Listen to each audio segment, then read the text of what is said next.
have examined the maps of the city with the greatest care, yet never again found the Rue d'Orsay. These maps have not been modern maps alone, for I know that names change. I have, on the contrary, delved deeply into the antiquities of the place, and have personally explored every region of whatever name which could possibly answer to the street I knew as Rue d'Orsay. But despite all I have done, it remains a humiliating fact that I cannot find the house, the street, or even the locality where I, during the last months of my impoverished life as a student of metaphysics at the university, I heard the music of Eric Zahn. That my memory is broken, I do not wonder. For my health, physical and mental, was gravely disturbed throughout that period of my residence in the Rue d'Orsay, and I recall that I took none of my few acquaintances there. But that I cannot find the place again is both singular and perplexing, for it was within a half an hour's walk of the university, and was distinguished by peculiarities which could hardly be forgotten by anyone who had been there. I have never met a person who has seen Rue d'Orsay. Rue d'Orsay lay across a dark river bordered by precipitous, brick-bleared windowed warehouses, and spanned a ponderous bridge of dark stone. It was always shadowy along that river, as if the smoke of the neighboring factories shut out the sun perpetually. The river was also odorous with evil stenches, which I have never smelt elsewhere, and which may someday help me find it, since I should recognize them at once. Beyond the bridge were narrow cobbled streets with rails, and then came the ascent, at first gradual, but incredibly steep, as the Rue d'Orsay was reached. I have never seen a street as narrow and steep as the Rue d'Orsay. It was almost a cliff closed to all vehicles, consisting in several places of flights of steps, and ending at the top in a lofty ivied wall. Its paving was irregular, sometimes stone slabs and sometimes cobblestones, sometimes bare earth with struggling greenish-gray vegetation. The houses were tall, peak-roofed, incredibly old, and crazily leaning backward, forward, and sideways. Occasionally an opposite pair, both leaning forward, almost met across the street like an arch, and they most certainly kept most of the light from the ground below. There were a few overhead bridges from house to house across the street. The inhabitants of the street impressed me particularly. At first I thought it was because they were all silent and recalcitrant, but later I decided it was because they were all very old. I do not know how I came to live on such a street, but I know I was not myself when I moved there. I had been living in many poor places, always evicted for want of money, until at last I came to the tottering house in the Rue d'Orsay, kept by the paralytic Blandot. It was the third house from the top of the street, and by far the tallest of them all. My room was on the 5th story, the only inhabited room there, since the house was nearly empty. On the night I arrived, I heard strange music from the peaked garret overhead, and the next day I asked old Blandot about it.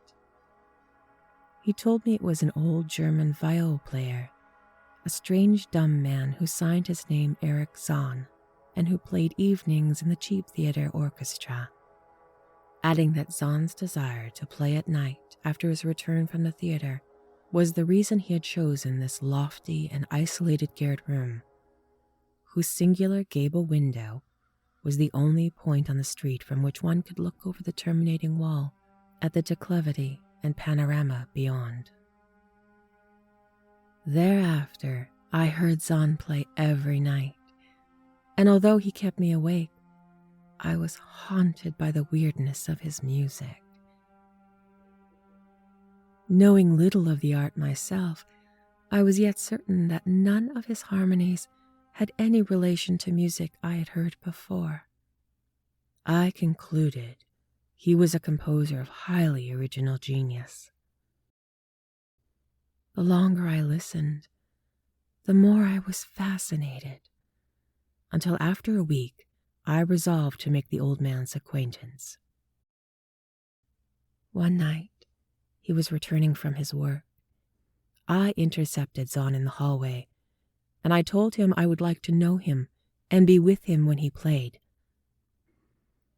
He was a small, lean, bent person, with shabby clothes, blue eyes, grotesque satyr-like face, and nearly bald head, and at my first words seemed both angered and frightened. My obvious friendliness, however, finally melted him, and he grudgingly motioned me to follow him up the dark, creaking, rickety attic stairs. His room, one of only two in the steeply pitched garret, was on the west side toward the wall that formed the upper end of the street. Its size was very great, and seemed the greater because of its extraordinary bareness and neglect. Of furniture, there was only a narrow iron bedstead, a dingy washstand, a small table, a large bookcase, an iron music rack, and 3 old-fashioned chairs. Sheets of music were piled in disorder about the door.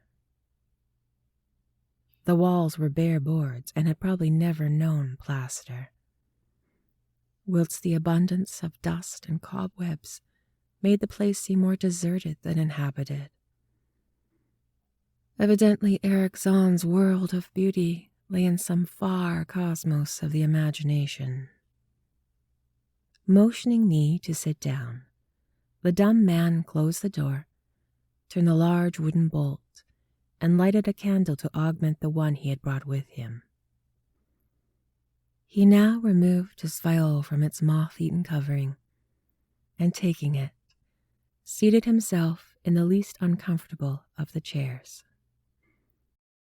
He did not employ a music rack, but offering no choice and playing from memory, enchanted me for over an hour with strains I had never heard before.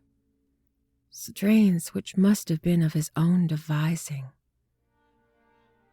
To describe their exact nature is impossible for one unversed in music. They were a kind of fugue with recurrent passages of the most captivating quality, but to me, they were notable for the absence of any of the weird notes I had overheard from my room below on other occasions. Those haunting notes I had remembered, and had often hummed and whistled inaccurately to myself. So when the player at length laid down his bow, I asked him if he would render some of them. As I began my request, the wrinkled satyr-like face lost its bored plasticity it had possessed during the playing, and seemed to skew the same curious mixture of anger and fright which I had noticed when I first accosted the old man. For a moment, I was inclined to use persuasion, regarding rather lightly the whims of senility, and even tried to awaken my host's weirder mood by whistling a few of the strands to which I had listened the night before. But I did not pursue this course for more than a moment, for when the dumb musician recognized the whistled air, his face grew suddenly distorted, with an expression wholly beyond analysis. His long, cold, bony right hand reached to stop my mouth and silenced the crude imitation. As he did this, he further demonstrated his eccentricity by casting a startled glance towards the lone curtained window. as if fearful of some intruder, a glance doubly absurd, since the garret stood high and inaccessible above all adjacent roofs, this window being the only point on the steep street, as the concierge had told me, from which one could see over the wall at the summit. The old man's glance brought Blandot's remark to mind, and with a certain capriciousness, I felt a wish to look out over the wide, dizzying panorama of the moonlit roofs, and the city lights beyond the hilltop, which of all the dwellers in the Rue d'Orsay only this crabbed musician could see. I moved towards the window, and I would have drawn aside the nondescript curtains, when with a frightened rage, even greater than before, the dumb lodger was upon me, this time motioning his head towards the door as he nervously strove to drag me hither with both hands. Now, thoroughly disgusted with my host, I ordered him to release me, and I told him that I would go at once. His clutch relaxed, and as he saw my disgust and offense, his own anger seemed to subside.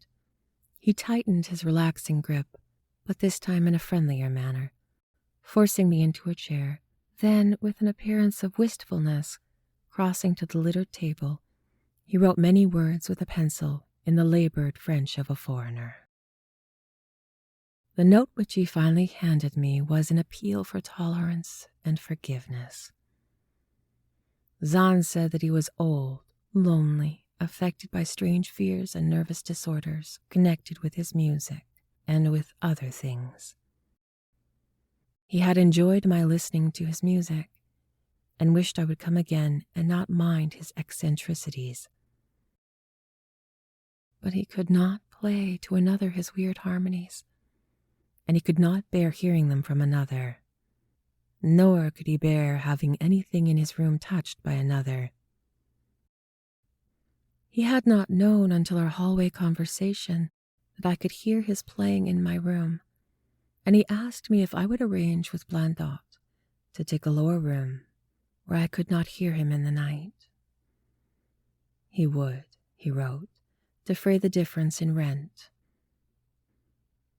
As I sat deciphering the execrable French, I felt more lenient toward the old man. He was a victim of physical and nervous suffering, as was I, and my metaphysical studies had taught me kindness. In the silence there came a slight sound from the window. The shutter must have been rattled by the night wind, and for some reason I started almost as violently as Eric Zahn. When I finished reading, I shook my host by the hand and departed as a friend.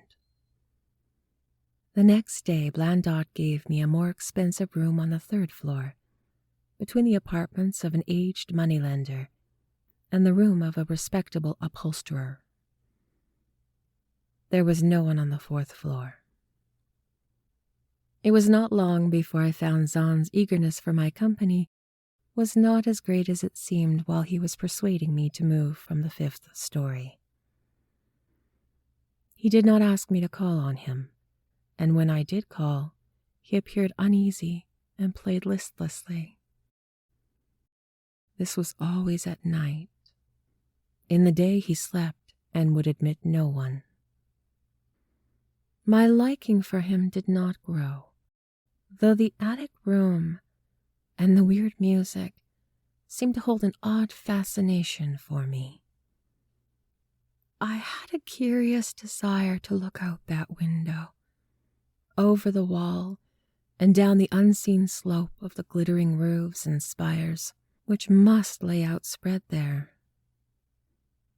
Once, I went up to the garret during theater hours, when Zahn was away, but the door was locked. What I did succeed in doing was overhear the nocturnal playing of the dumb old man. At first I would tiptoe up to my old 5th floor. Then I grew bold enough to climb the last creaking staircase to the peaked garret. There in the narrow hall, outside the bolted door, with a covered keyhole, I often heard sounds which filled me with undeniable dread. The dread of vague wonder and brooding mystery. It was not that the sounds were hideous, for they were not, but that they held vibrations suggesting nothing on this globe of earth, and that at certain intervals they assumed a symphonic quality which I could hardly conceive was produced by one player. Certainly Eric Zahn was a genius of wild power. As the weeks passed, the playing grew wilder, whilst the old musician acquired an increasing haggardness and furtiveness pitiful to behold. He now refused to admit me at any time, and shunned me when we met on the stairs. Then one night, as I listened at the door, I heard the shrieking viol swell to a chaotic babble of sound, a pandemonium which would have led me to doubt my own shaking sanity had there not come from behind that barred portal a piteous proof that the horror was real, the awful, inarticulate cry which only a mute can utter, and which rises only in moments of the most terrible fear and anguish.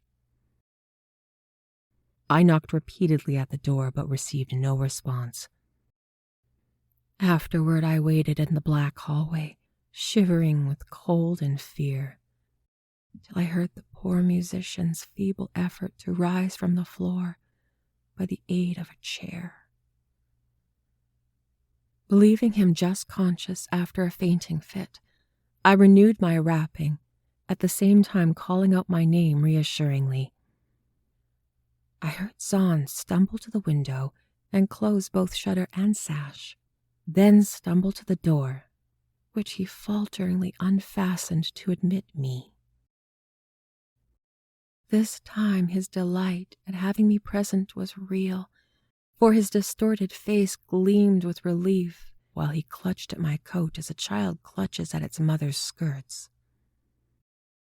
Shaking pathetically, the old man forced me into a chair whilst he sank into another, beside which his viol and bow lay carelessly on the floor. He sat for some time inactive, nodding oddly, but having a paradoxical suggestion of intense and frightening listening. Subsequently, he seemed to be satisfied, and crossing to a chair by the table, he wrote a brief note, handed it to me, and returned to the table, where he began to write rapidly and incessantly. The note implored me, in the name of mercy, and for the sake of my own curiosity, to wait where I was, while he prepared a full account in German of all the marvels and terrors which beset him. I waited, and the dumb man's pencil flew.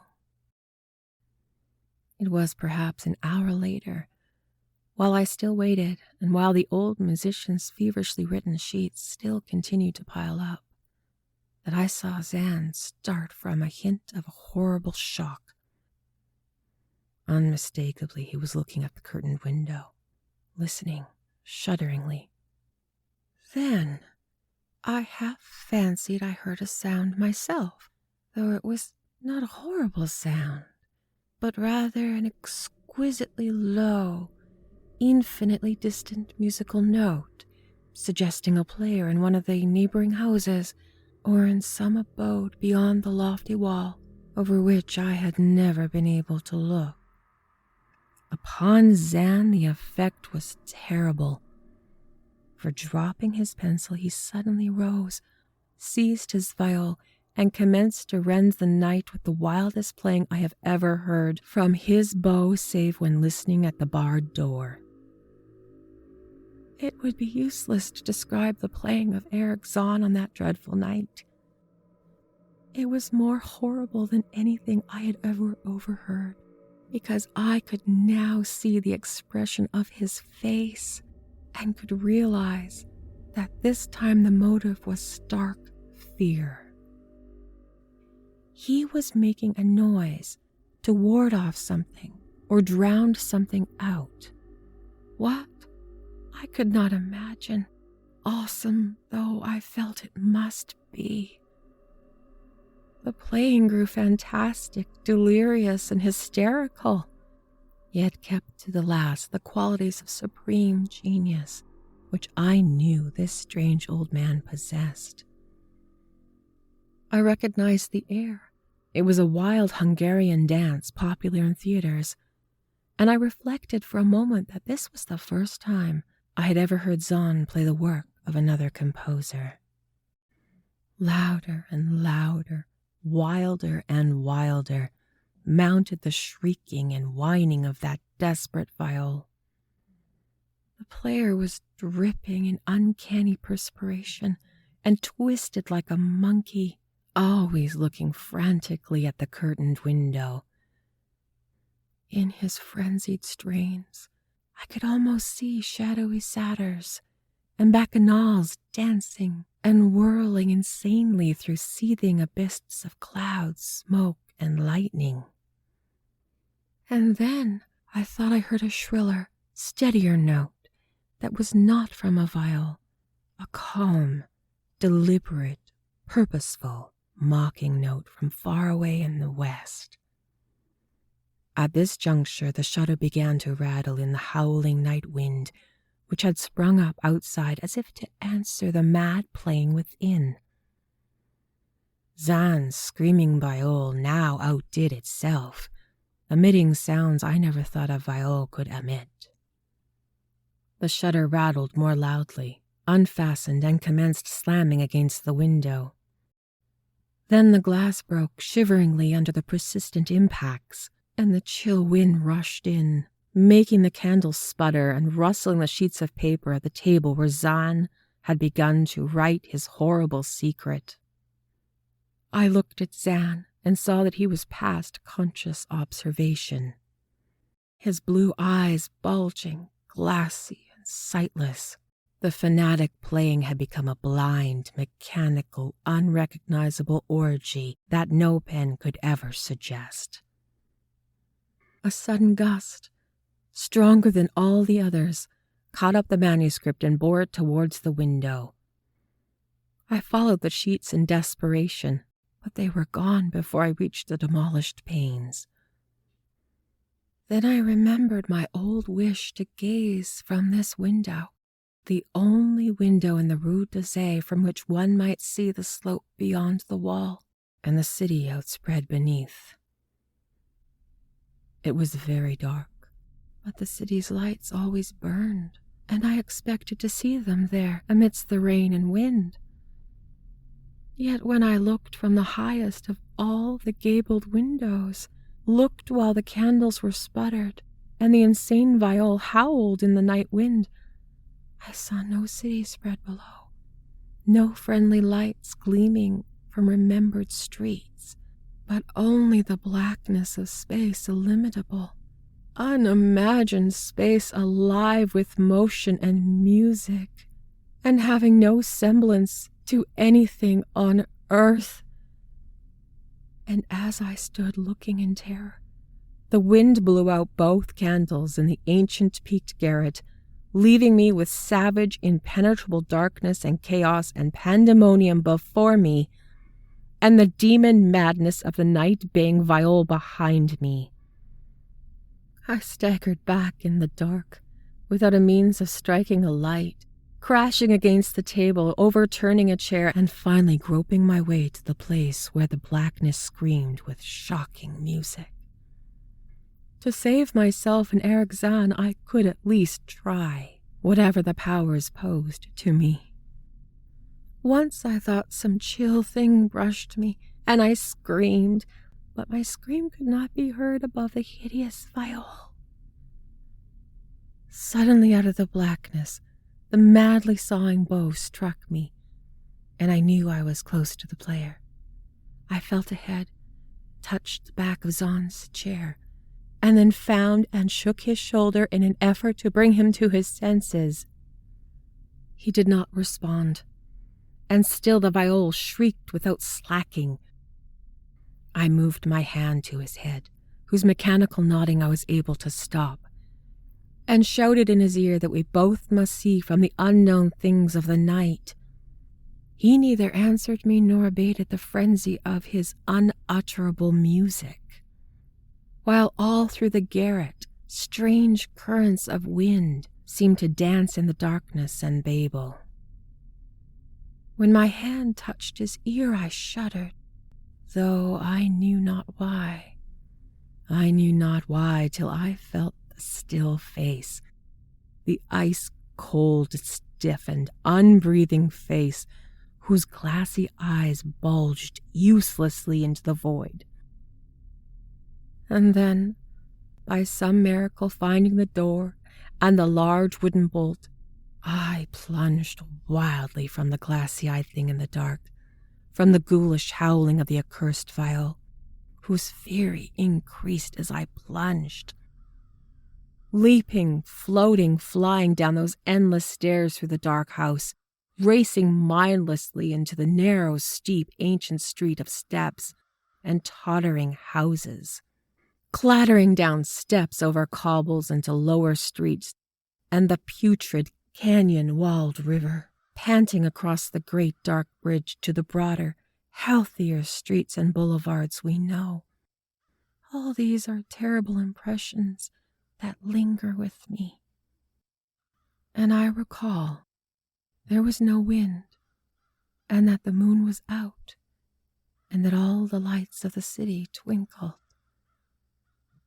Despite my most careful searches and investigations, I have never since been able to find the Rue d'Orsay.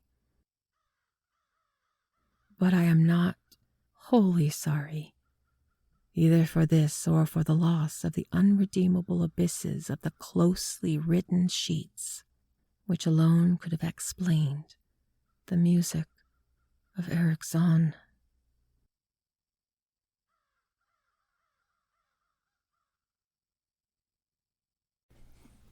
Okay, are you ready? Okay. Hi. I have a little co-host right now who is in desperate need of some cuddles. And I actually think probably a BEACH day. Can't say some words out loud, like WATER or WALK. So this is our compromise.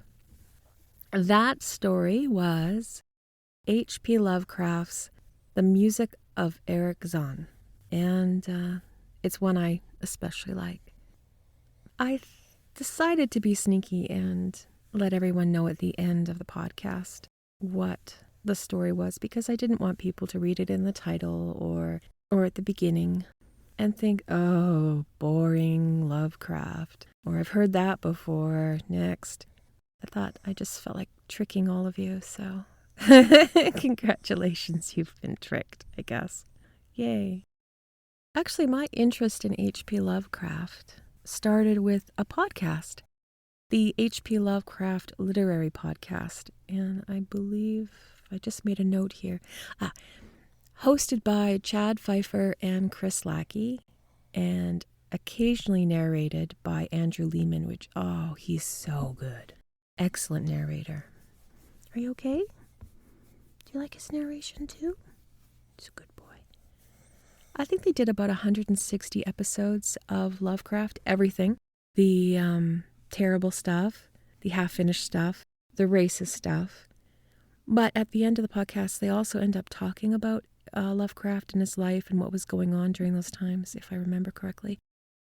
And I really enjoyed it. I learned things I never would have even guessed, like H.P. was married, briefly, to a woman, and they both moved to New York to be a part of the literary scene there. And not surprisingly, Lovecraft hated it. So I'll put a link in the notes to that podcast, and I hope you do listen. They're very good.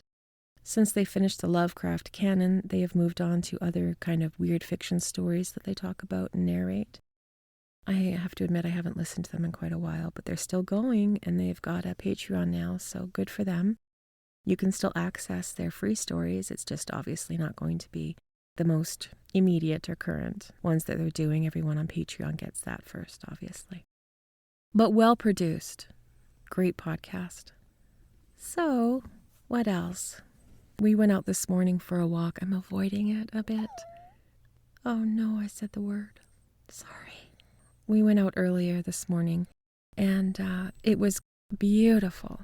The trees are in bloom, and the petals are falling into the street, and the dogs are jumping and sniffing and having a ball, and I can't breathe and I can't see because my eyes are full of water and are red. And we went into a little forest area that we like to go to, and just saw some tiny little bunnies that are, I guess, going to be in the neighborhood for a while. We get quite a bit of wildlife here. I mean, the raccoons and deer and eagles, lots of eagles flying overhead. So my voice is still kind of, I would say, cranky. It's a bit gruff still, and I'm sort of battling through that. I'm still on all the social media, and thank you so much for the new followers. That's fun. Yes, I am still on Twitter, and yes, I am the Alien and International Ambassador to Earth on Twitter. So I will answer some questions, but not all of them, because there's a lot of top secret information I'm not giving out. But I enjoy the interactions I get there. So, things in the works. Season 7 of Average Joe is in production, and we're going to be taking a summer break because everyone has festivals and conventions that they're either attending or going to be reporting on, writing about, as well as a couple of the writers have book projects in the works, and I've been working on a little script for a short series. I'm just learning how, really. Being in the collective, I'm trying to soak up as much sort of skills as I can. And so I don't know if this little podcast that I'm writing scripts for will ever be produced, but it's a lot of fun. And I'm grateful for the support that they are giving me and advice. Maybe I'll write one, and then maybe another, and then maybe the 5th or 7th one I write will be produced or not. They'll just be found in a big drawer someday after I pass, I suppose. I'm so happy about this particular recording because I did it so fast. I recorded this story in a day. Now, mind you, this story is only 10 pages long.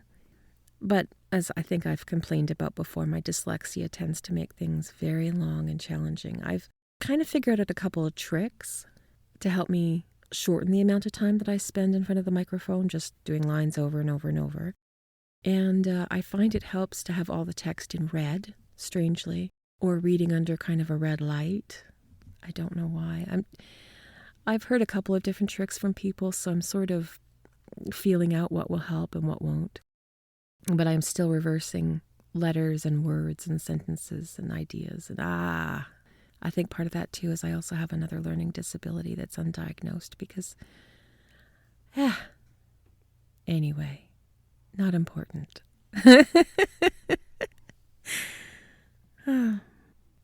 But I recorded this in one day. I edited it in one day. And then today was just some brief sound effects to kind of get you into the story.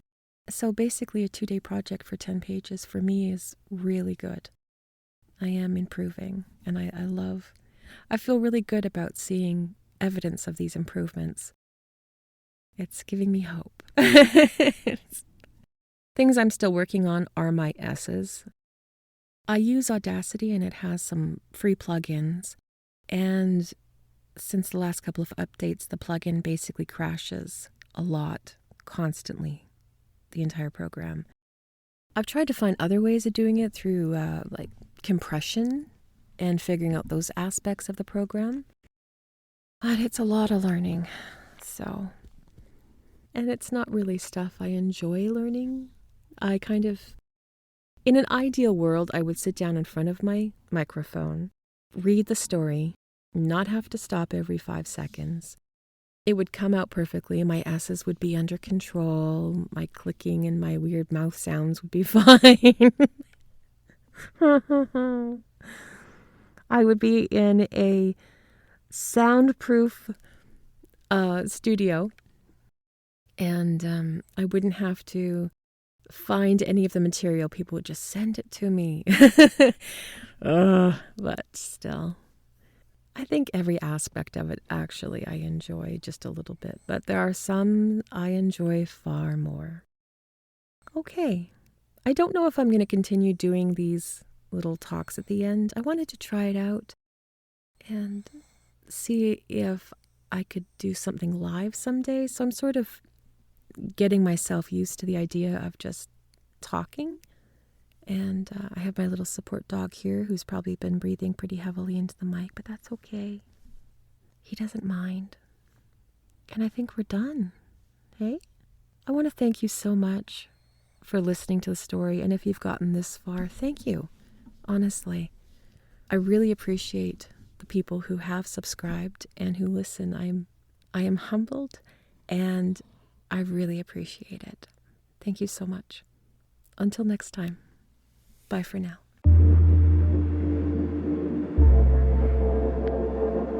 My mother has not been taken by a cartel. My mother has not been taken by a cartel. My mother is fine. There is no Ganymede cartel. My mother has not been taken by a cartel. My mother is clearly home. My father told my mother has not been taken by a Ganymede cartel.